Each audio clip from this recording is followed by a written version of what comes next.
নমস্কার বন্ধুরা, আজ বলবো শচীন দাসের উদ্বাস্তু নগরীর চাঁদ উপন্যাস নিয়ে।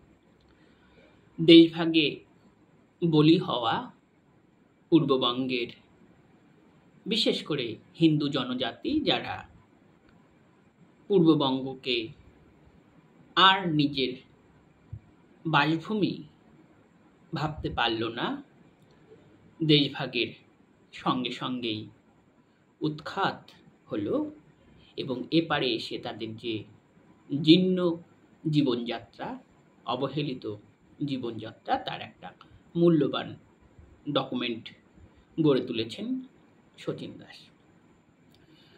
প্রফুল্ল চক্রবর্তীর প্রান্তিক মানব গ্রন্থখানা পড়লে বোঝা যাবে এই বঙ্গে কত উদ্বাস্তু কলোনি ছিল এবং সেই উদ্বাস্তু কলোনিগুলো কিভাবে গড়ে উঠল তার ইতিহাস। হিরণ্ময় বাবুর একটি বই আছে, উদ্বাস্তু। সেখানে তিনি দেখিয়েছিলেন যে কিভাবে এই পূর্ববঙ্গ থেকে আসা মানুষগুলি নিজের বাসভূমি গড়ে তোলার জন্য লড়াই চালিয়েছিল। তবে দেশভাগেই যে মানুষ উদ্বাস্তু হলো তা কিন্তু নয়। দেশভাগের পর থেকে 1971 পর্যন্ত ক্রমাগতই মানুষ উদ্বাস্তু হয়ে এসেছে। এমনকি আজও পূর্ববঙ্গ থেকে মানুষ উদ্বাস্তু হয়ে আসছে, বিশেষ করে হিন্দু মানুষ, মুসলিম অত্যাচারে। তবে দেশভাগের আগে থেকেই মানুষ ওপার থেকে এপারে চলে আসছিল।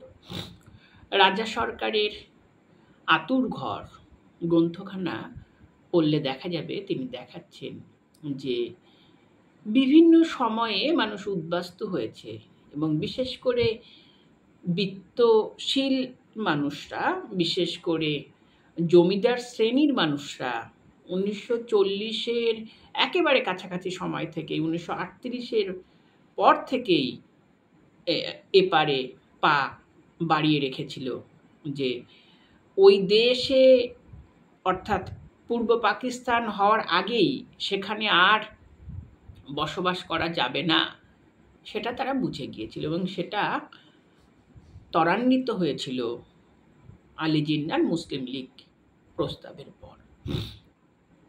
47-এ স্বাধীনতা বা দেশভাগের পর বিপুল মানুষ উদ্বাস্তু হয়ে চলে এলো। কিছু মানুষ অপেক্ষা করেছিল, তারা ভেবেছিল দাঙ্গা, নিপীড়ন, অত্যাচার বুঝি সাময়িক, একদিন বুঝি কমে যাবে। তারা অপেক্ষা করেছিল, কিন্তু শেষ পর্যন্ত দেখল যে এই দাঙ্গা, নিপীড়ন, পরধর্মের প্রতি বিদ্বেষ, লুণ্ঠন, ছিনতাই, ধর্ষণ কমবে না। কেননা তৎকালীন পূর্ব পাকিস্তানের যে প্রশাসন, তারা এই দাঙ্গা নিধনে কোনো সক্রিয় ভূমিকা গ্রহণ করেনি বা হিন্দু মানুষদের ওপর এই অত্যাচারে কোনো নিরপেক্ষ পদক্ষেপ গ্রহণ করেনি। ফলস্বরূপ সেপারের ওই পারের হিন্দু বাঙালি বুঝে গেল যে আর নয়, সমস্ত ফেলেই ত্যাগ করতে হবে, শুধুমাত্র মান সম্মান বাঁচিয়ে রাখতে, বিশেষ করে অন্তপুরের মহিলাদের ধর্ষণ রুখতে, তাদেরকে বাঁচাতে সমস্ত ভিটেমাটি, শেকড়, ভাষা, সম্পদ ফেলে তারা এপারে চলে এলো।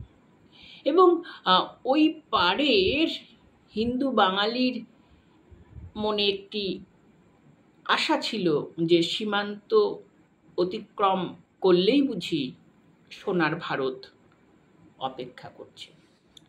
সেই আশাবাদ সীমান্ত অতিক্রম করতেই ভেঙে গেল এবং দেশভাগের পর, অর্থাৎ স্বাধীনতার পর, যদি শিয়ালদা স্টেশনের চিত্র দেখা যায়, তাহলে দেখা যাবে যে বহু উদ্বাস্তু, বহু মানুষ স্টেশনে পড়ে আছে। এবং স্মৃতিকথাগুলো পড়লে এগুলো বিশেষ করে জানা যায় যে তৎকালীন শিয়ালদা স্টেশনের পরিস্থিতিটা কি। তারপর উদ্বাস্তুরা যে যার মতো ছড়িয়ে পড়ল। বিশেষ করে যে জমিগুলি ফাঁকা ছিল, বিশেষ করে জলাজমি, বন জঙ্গল, সেই বন জঙ্গল জলাজমি কেটে তারা তাদের নতুন উপনিবেশ স্থাপন করল।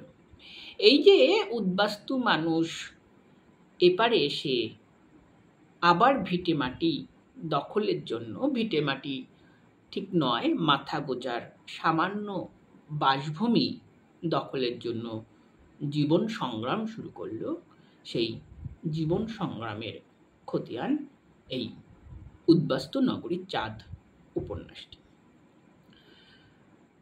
শিয়ালদা স্টেশনে কিছুকাল থাকার পরই উদ্বাস্তুরা বুঝে গেল যে সরকার এখান থেকে মানুষদেরকে উঠিয়ে দেবে, কাউকে কাউকে আন্দামান দণ্ডকারণ্য মরিচঝাপিতে পাঠিয়ে দেবে। ফলস্বরূপ পশ্চিমবঙ্গের, বিশেষ করে কলকাতার আশেপাশের অঞ্চলগুলিতে তারা ফাঁকা জায়গাগুলো দখল করে নিজের বাসভূমি গড়ে তোলার সিদ্ধান্ত নিল। কিছু উদ্বাস্তু সংগঠন তাদের এ বিষয়ে সাহায্য করেছিল। যেটা হলো সেটা যে এই যে ফাঁকা জমি দখল, সেই জমিদার বা ভূস্বামীদের লেঠেলরা এই উদ্বাস্তুদের ওপর আক্রমণ শুরু করে। এটাই সত্য, কারো জমি দখল করা তো সহজ নয়, আর ভিটেহারা মানুষের প্রতি কেই বা সহানুভূতি দেখাবে যদি সরকার না দেখায়।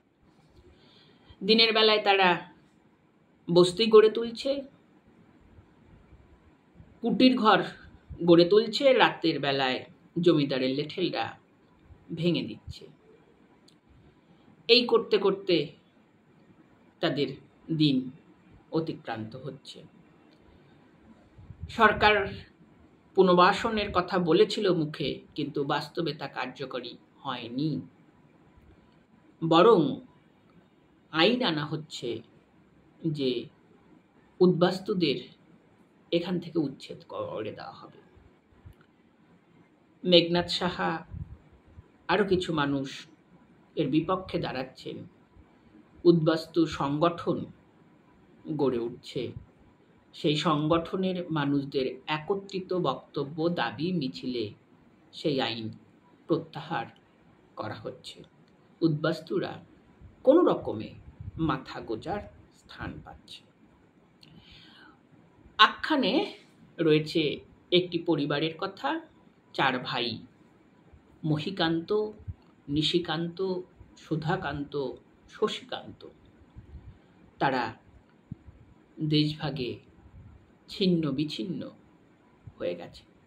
সমস্ত কিছু থেকে বিচ্যুত হয়ে এপারে এসে আবার নতুন করে স্বপ্ন দেখা শুরু করছে।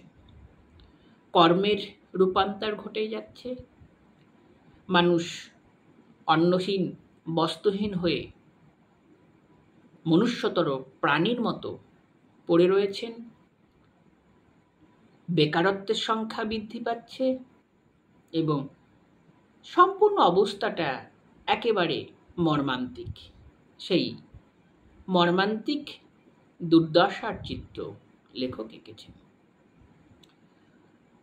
এই যে পরিবারটি, 4 ভাই, তাদের 4 জনের বিচিত্র মনোভাবের, বিচিত্র জীবন দর্শন এবং দেশ সাম্রাজ্য সম্পর্কে মনোভাব, সেই সাম্রাজ্য দেশ সম্পর্কে মনোভাব ভেঙে গিয়ে আবার নতুন করে যে জীবনবোধ গড়ে উঠছে, তা নিয়ে লেখক একটা দীর্ঘ পথ হেঁটেছেন। যেমন ধরা যাক সুধাকান্তের কথা। সুধাকান্ত পরাধীনতার শৃঙ্খল মোচন করতে চেয়েছিল। দেশ কিভাবে স্বাধীন হবে সেই লক্ষ্য তার ছিল। ফলে গান্ধীজির অনুপ্রেরণায় সে স্বদেশী আন্দোলন, দাঙ্গা, রোধ, মানুষকে সচেতন করা, জাতীয়তাবাদী চেতনায় উদ্বুদ্ধ হয়ে সে ঘর ছেড়েছিল। কিন্তু তার যে স্বপ্নের স্বাধীনতা, সেই স্বপ্নের স্বাধীনতা আসেনি। স্বাধীনতার পাশাপাশি ছিল তোমার এই দেশভাগের সত্য। ফলে সুধাকান্ত এই দেশভাগকে, এই স্বাধীনতাকে আর মানে না। এদেশে এসে সে ভাইদের খুঁজে বেড়াচ্ছে এবং সেই খুঁজে বেড়ানোর পরিক্রমায় লেখক গোটা ভারতের উদ্বাস্তু শিবিরের জীবনচিত্র এঁকে যাচ্ছে। নদিয়া, যশোর রোড, উত্তরবঙ্গ, আসামের যে উদ্বাস্তু ক্যাম্পগুলি গড়ে উঠেছিল, সেই ক্যাম্পের বীভৎস চিত্র অঙ্কনের মধ্য দিয়ে উদ্বাস্তুদের একটা জীবনলিপি অঙ্কন করে তুলছে। নিশিকান্ত তার জনপদ জীবনে বিখ্যাত শিক্ষক ছিলেন। এপারে এসে ভিটেমাটি সন্ধান করে কোনো রকমে মাথা গোঁজার স্থান গড়ে তুলেই সে শিক্ষায় নজর দিয়েছেন যে উদ্বাস্তু কলোনিতে কিভাবে স্কুল গড়ে তোলা যায়, উদ্বাস্তু কলোনির নতুন প্রজন্মকে কিভাবে শিক্ষায় শিক্ষিত করে তোলা যায়। শশীকান্ত পা হারিয়ে ফেলেছেন এবং এই পরিবারের যে নবীন প্রজন্ম, গগন, রণবেশরা, তাদের নতুন করে জীবন শুরু হচ্ছে। সেই জীবনের গল্প অর্থাৎ উদ্বাস্তুদের নবীন প্রজন্মের গল্প পরের উপন্যাসে আছে। আরেকটি উপন্যাস আছে শচীন দাসের মানচিত্র বদলে যায়, সেখানে এই নবীন প্রজন্মকে পাব। এখানে তারা এসে কেবল পড়াশোনা শুরু করেছে। সমস্যা হচ্ছে, অস্তিত্বের সংকট দেখা দিচ্ছে, ভাষার সমস্যা, অর্থের সমস্যা, জীবিকার সমস্যা, শিকড়ের সমস্যা এবং উদ্বাস্তুদের নানা রকম গালিগালাজ দেওয়া হচ্ছে। তারা সহ্য করছে রিফিউজি তাদের পরিচয় এবং এপারের মানুষ তাদের ব্যঙ্গ বিদ্রুপ তামাশা করছেন। এই উদ্বাস্তুরা জানে এটাই তাদের নিয়তি। একবার কারো ঘর ভেঙে গেলে, ভিটে মাটি থেকে উৎখাত হলে আর বুঝি তার নিজস্ব ঘর হয় না। সেই ঘরহীন মানুষের অস্তিত্বের সমস্যা কতটা ভয়ানক, কতটা প্রখর লেখক পর্বে পর্বে দেখাচ্ছে। খাদ্য সংকট, রেশন নেই, জমিদারের আক্রমণ এবং সরকারের রাষ্ট্রীয় নিপীড়ন, এবং তারা একটা ভয়ানক সমস্যার মধ্যে দিয়ে, বলা যেতে পারে সংকটের মধ্যে দিয়ে যাচ্ছিল যে তাদের আবার উদ্বাস্তু হতে হবে কিনা। এপারে এসে জলা জমি জঙ্গল কেটে মাথা গোঁজার একটা স্থান গড়ে তুলেছিল, কিন্তু সরকার জানিয়েছিল যে এই উদ্বাস্তুদের আবার উচ্ছেদ করা হবে, কেননা জমিগুলো তারা বেআইনিভাবে দখল করেছে। এই যে সমস্যা, এই সমস্যা নিয়ে তাদের সুদীর্ঘ সময় চলে গেছে এবং এই উপন্যাসটি ব্যক্তি জীবনের দলিল নয়, একটি সমষ্টির জীবনের দলিল। সেই সমষ্টিদের আত্মপরিচয় একটি, তারা উদ্বাস্তু, তারা দেশভাগে বলি হয়েছে। সেই উদ্বাস্তুদের চালচিত্রে কত সমস্যা, কত সংকট লেখক তা পর্বে পর্বে নির্মাণ করে যাচ্ছেন। এবং ভাষাটা খুব সহজ সরল, গদ্যটা অত ভালো নয়, ফলস্বরূপ পড়তে আমার একটু কষ্টই হচ্ছিল, কিন্তু না পড়েও উপায় ছিল না।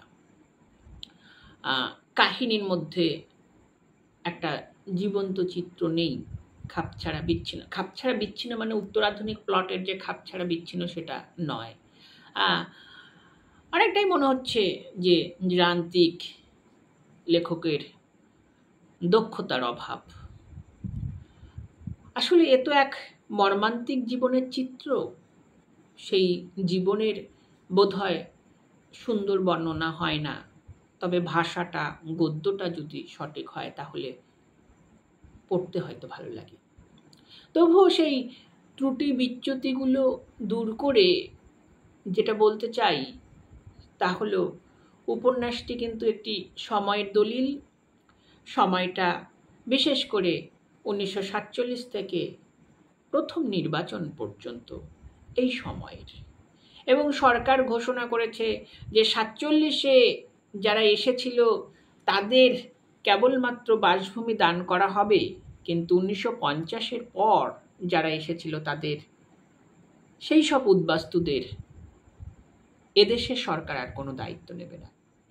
ফলস্বরূপ এই যে পরিবারটি, নিশিকান্ত, মহিকান্ত, সুধাকান্ত, শশীকান্ত, তারা কিন্তু 1950-এর পর এসেছিল। অর্থাৎ তাদের অবস্থা কি হবে? যে নিশিকান্ত নতুন করে স্কুল গড়ে তুলেছে, তাকেও কি আবার এখান থেকে উদ্বাস্তু হয়ে যেতে হবে? পরের প্রজন্মের গগনরা কলেজে ভর্তি হয়েছে, রীতিমতো শিক্ষায় শিক্ষিত হচ্ছে, সমস্যা হচ্ছে নানা, অর্থনৈতিক সংকট, ভাষার সংকট, অস্তিত্বের সংকট আছে, তবুও উদ্বাস্তুরা জেনে গিয়েছিল যে তাদের জীবনে সংকট আর পিছু ছাড়বে না কোনোদিনই। পূর্ববঙ্গের সহজ সরল আত্মভোলা মানুষগুলির জীবন কেমন জটিল হয়ে গেল, এবং মানুষগুলি স্বপ্নেও ভাবেনি তাদের জীবনের পরিণতি এমন ঘটবে। সেই শৃঙ্খলহীন দুর্বিষহ জীবনের এক বিয়োগান্তক পর্ব রচিত হয়েছে এখানে। একটি চরিত্র, হিরণের পিতা, দেশভাগকে মেনে নিতে পারেনি, আত্মহত্যা করেছিল। তার বক্তব্য যে দেশভাগে ভিটেমাটি থেকে উচ্ছেদ হয়ে অন্য দেশে যাওয়ার কোনো মানে নেই, তার চেয়ে মৃত্যুই বরং শ্রেয়। জনপদ জীবন আলোচনা করছে এই পাকিস্তান গড়ে ওঠা নিয়ে, যে কথা যতীন সরকার তার সেই বিখ্যাত বই পাকিস্তানের জন্ম মৃত্যুর দর্শন নামক গ্রন্থখানায় বলেছিলেন, যে পাকিস্তানের জন্মের মধ্যেই মৃত্যুর বীজ লুকিয়েছিল। জনপদের চরিত্ররাও আলোচনা করছে যে পূর্ব পাকিস্তানও টিকবে না, তা ভেঙে যাবে। সেই ভেঙে যাওয়ার পর্ব বা মুক্তিযুদ্ধ, সেটাকে নিয়ে শচীন দাস আরও একটি উপন্যাস লিখেছেন, সেটি হচ্ছে বর্ডার। তার সমস্যা অন্য, সেটা অন্য এক পর্বের দলিল। জনপদের চরিত্ররা দেশভাগের কারণ খুঁজছে, দেশভাগের কারণের মধ্য দিয়ে নিজেদের ট্র্যাজিক চিত্রের পরিণাম কত ভয়ঙ্কর তা জবানবন্দি দ্বারা জানাচ্ছে। যা হওয়া উচিত ছিল না, যা হয়ে গেল, সেই পৈশাচিক জীবনের পরিণাম কত ভয়ঙ্কর। গায়ে গায়ে বাড়ি, যাদের সম্পূর্ণ বাড়ি ছিল, যাদের বাড়িতে কৃষক মজুররা কাজ করত, যারা দরিদ্র মানুষদের সেবা করত, নিজের উদ্বৃত্ত অর্থ দান করে দিত, এবারে এসে তারা ভিখারিতে পরিণত হয়েছে। সেই ভিখারিদের কথা কেউ শোনে না। তারা যখন তাদের পূর্ব বাড়ির ছেড়ে আসা ভিটে মাটির গল্প বলে, এপারের মানুষের মনে হয় সব বুঝি গল্প গাথা। অর্থাৎ নিজের শেকড়ের গল্পটাও সে শোনাতে পারে না। ভিখারি পরিচয় নিয়ে তারা আবার নতুন করে লড়াই দিচ্ছে। উদ্বাস্তু নগরীর চাঁদ। উদ্বাস্তু নগরীতে চাঁদ ওঠে ঠিকই, আলো দেয় ঠিকই, কিন্তু সেই আলো কতটা আশার আলো, কতটা স্বপ্নের আলো আমরা জানি না। কিন্তু উদ্বাস্তুরা জানে যে পরিণাম ঘটে গেছে, যে জীবন থেকে তারা উচ্ছেদ হয়েছে, আর যে জীবনে এসে পড়েছে, এখান থেকে মুক্তি নেই। আবার নতুন করে লড়াই করতে হবে, নতুন করে পাড়ি দিতে হবে, নতুন করে সংগ্রামের জন্য প্রস্তুত হতে হবে। সেই প্রস্তুতির লড়াই করে যাচ্ছে মহিকান্ত, সুধাকান্ত, নিশিকান্ত, শশীকান্তরা। তারা পায় বার্ধক্যের দিকে পৌঁছে যাচ্ছে। তাদের সন্তান রণবেশ, গগন, এরা নতুন করে জীবনযুদ্ধ শুরু করবে। সেই জীবনযুদ্ধের বয়ান পাবো আমরা পরের উপন্যাসে, মানচিত্র বদলে যায়। এখানে তারা কলেজে, কেউ স্কুলে পড়ে, তারা নতুন করে আত্মপ্রতিষ্ঠার স্বপ্নে বিভোর হয়ে আছে। সেই আত্মপ্রতিষ্ঠার স্বপ্নে বিভোর হওয়ার মধ্য দিয়েই লেখক কাহিনী রীতি টেনেছেন। ধন্যবাদ।